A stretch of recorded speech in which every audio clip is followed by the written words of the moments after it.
times I was like, look, okay, that's fine. Like, but I don't want any contact with you. Like, then this is going to be done. I'm not doing the like, you're breaking up with me, but you want to like keep me around sort of thing. Right. So when you called me the first time you did it, I was like, okay, done. And then I think I didn't call you. I came in, I talked to you in person. Yeah. Well, right? you tried to break up with me when you talked to me in person.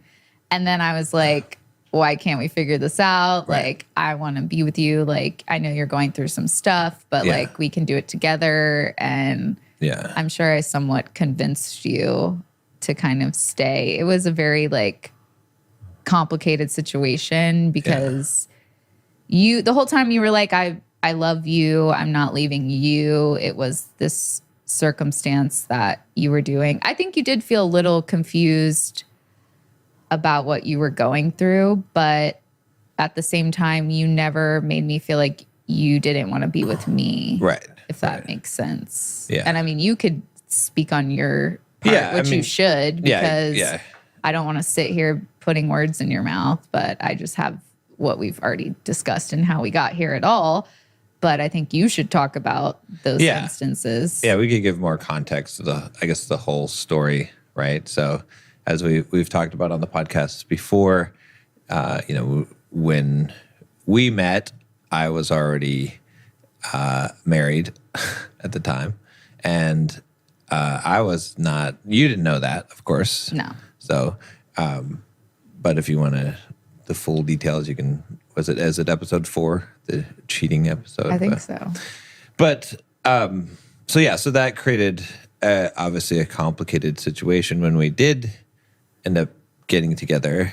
And then I had gone. Well, we didn't like officially get together until you told me. Right. That. And then the only reason we moved forward is because you told me that you were actively making steps to like dissolve that, even though you had already stepped out of the marriage and like what you thought emotionally detached from that somewhat, like it was not, you realized that it was not what you thought it was, or like it all hit you of what was actually happening in that moment.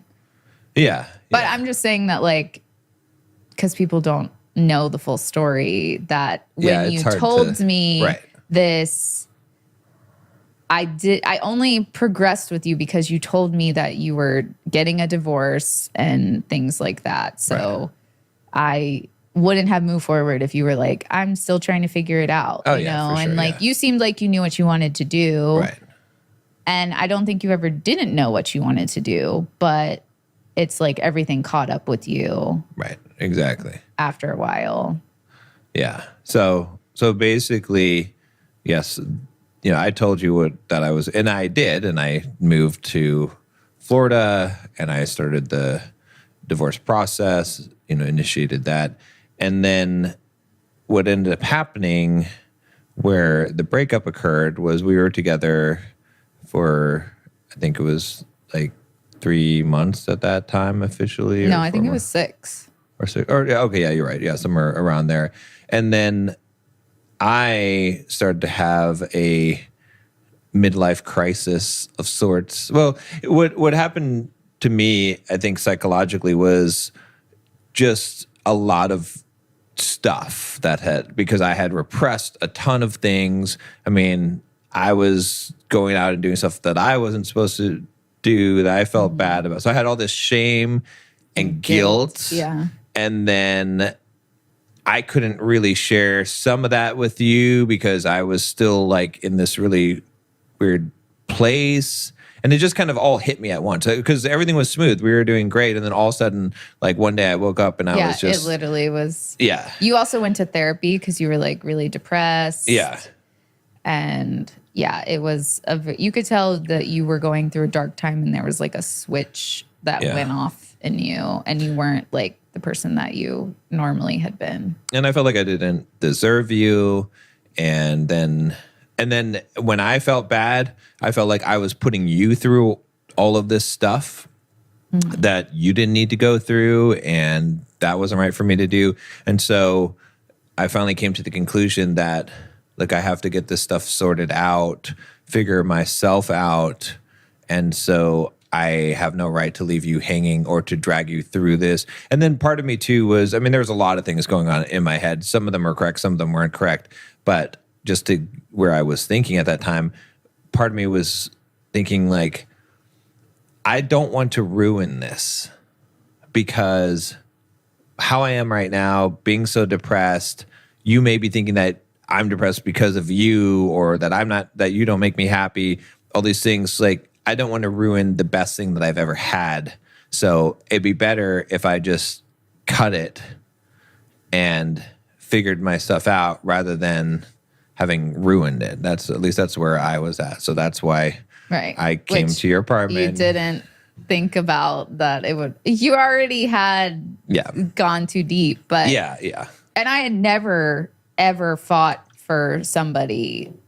Like, I'm definitely the type of person that I'm like, if you don't want to be with me, I don't want to be with you. Right. Yeah. But I could tell that that wasn't the case, and that also you needed somebody that would be there for you in the hard times, because I felt like you never really had that. Yeah. But it just still was like just eating you alive. I could tell that there's nothing I could really do to help you even. Yeah. But I did want us to try to stay together and work through this, because I thought that we could, because like you said, there was still like that love there. And I could tell that you cared about me and that we were like meant to be together. But also at the same time, you were going through something really difficult that you hadn't processed a lot of emotions for a very, very long time. And they were all kind of coming up at the same time.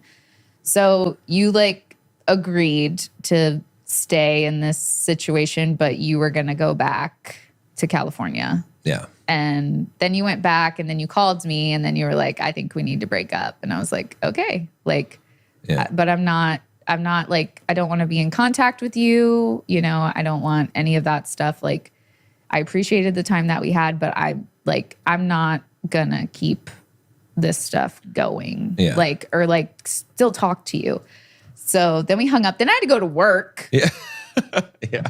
I had to go to work. I always drop bombs on you before work. Yeah. I had to go to work. So I'm on my way to work. John calls me. This was maybe like 10 minutes later. And he's like, no, I can't like not be with you. Yeah. And then he came, and I was like, I don't, you know, like at first I was like, what's going on? And then you talked to me through it, and I realized you did want to be with me. So then you came back. Yeah.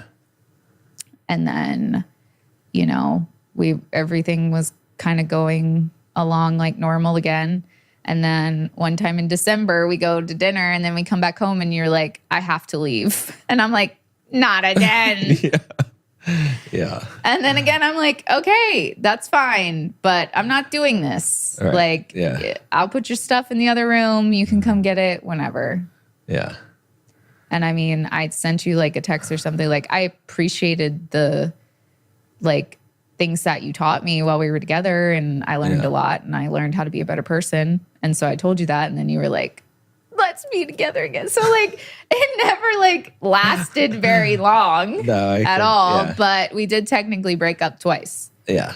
Yeah. And I mean, I couldn't follow through. Well, it's weird too, because like even in the worst mental state that I've been in, and this is why I tell guys, right?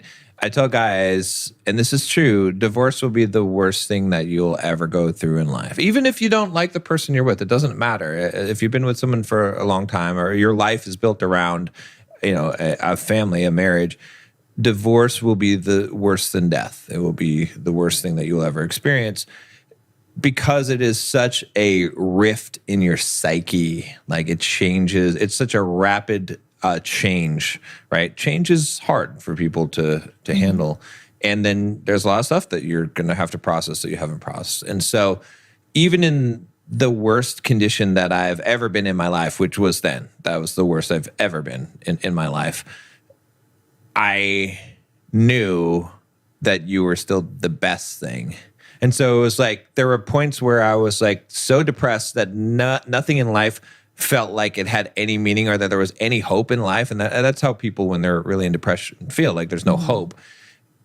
But there was still this part of me that was like, yeah, but if this ever changes, even though it seems like there's no way this is ever going to change, and you're just feel like life is pointless, you will definitely be kicking yourself if you gave up the best thing that you ever had.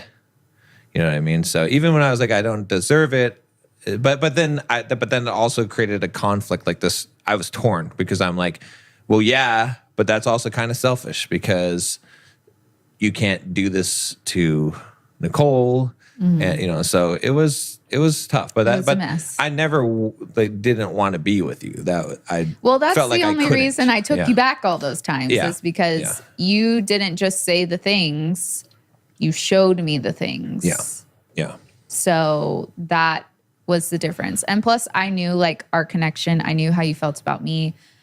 You know, in those instances, like it was confusing and it did take me and you a lot to work through those things too, even after they happened. But you proved to me that our love was real and that you made a mistake, but you knew like that we were supposed to be together and, you know, those sort of things. And don't get me wrong, like you didn't go off and like hook up with a bunch of people when we broke up or like, you know, you did do some crazy things, but again, you had lost your mind a little bit, but it wasn't anything that genuinely I was like, he, you know, destroyed our relationship beyond repair.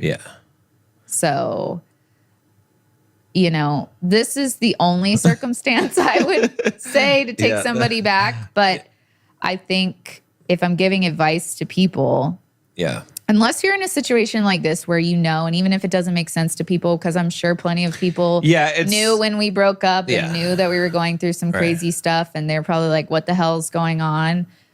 But I also told one of my friends the other day that it kind of helped. I don't wish it had happened, you know, but it did. But it helped both of us realize that we could go through something really hard, especially I know probably for you because you said it's the like lowest, worst you've ever been. And that we could get through it, even though it was messy and whatever. Because like I said, like even though we broke up, it was not for very long.